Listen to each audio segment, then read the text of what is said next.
ನಿನ್ನೆಯಷ್ಟೇ ನಮ್ಮ ನ್ಯೂಸ್ ಸಮೂಹದ ರಾಜ್ಯ ಉಪ ಸಂಪಾದಕ ಬಸವರಾಜು ಬೆಳಗಾವಿ ಜಿಲ್ಲೆಯ ಖಾನಾಪುರ ತಾಲೂಕಿನ ನಾಗರಗಾಳಿ ರೈಲು ನಿಲ್ದಾಣದಲ್ಲಿ ಕಳೆದ 4 ವರ್ಷಗಳಿಂದ ಕೊರೋನಾ ನೆಪವೊಡ್ಡಿ ರೈಲುಗಳನ್ನು ಬಿಡುಗಡೆ ಮಾಡದೆ ಈ ಭಾಗದ ಪ್ರಯಾಣಿಕರಿಗೆ ತೀವ್ರ ತೊಂದರೆಯಾಗುತ್ತಿದೆ ಹಾಗೂ ಸುಸಜ್ಜಿತವಾದ ರೈಲು ನಿಲ್ದಾಣ ಪಾಳು ಬೀಳುತ್ತಿದೆ ಎಂದು ವರದಿ ಪ್ರಕಟಿಸಿ ಪ್ರಧಾನಮಂತ್ರಿಗಳು ಕೇಂದ್ರ ಸರ್ಕಾರ ಅಧಿಕೃತ ಟ್ವಿಟರ್ಗೆ ಟ್ವೀಟ್ ಮಾಡಿ ರಾಜ್ಯಸಭಾ ಸದಸ್ಯ ಈರಣ್ಣ ಕಡಾಡಿಯವರ ಗಮನಕ್ಕೆ ತೆಗೆದುಕೊಂಡು ಬಂದಿದ್ದರು.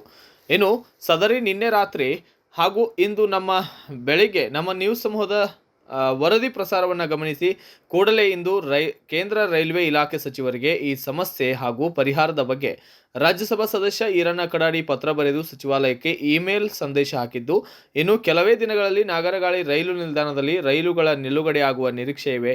ಒಟ್ಟಾರೆ ನಮ್ಮ ನ್ಯೂಸ್ ಸಮೂಹದ ವರದಿಗೆ ಸ್ಪಂದನೆ ನೀಡಿದ ರಾಜ್ಯಸಭಾ ಸದಸ್ಯ ಈರಣ್ಣ ಕಡಾಡಿ ಅವರಿಗೆ ನಾಗರಗಾಳಿ ರೈಲು ನಿಲ್ದಾಣ ಭಾಗದ ಜನತೆಯ ಪರವಾಗಿ ಧನ್ಯವಾದಗಳು.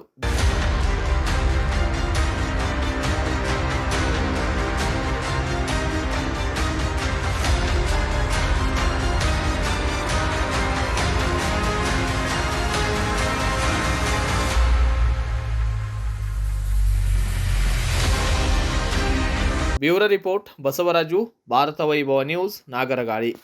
Thanks for watching. Read, discuss and debate with editor Dr. Yan Prashant Rao. Wanted reporters in print, digital and visual media for Bharat Vaibhav Daily Newspaper, BV News Channel and BV Fast Web News from all the talukas of Karnataka. If interested, send your resume to 9482633333.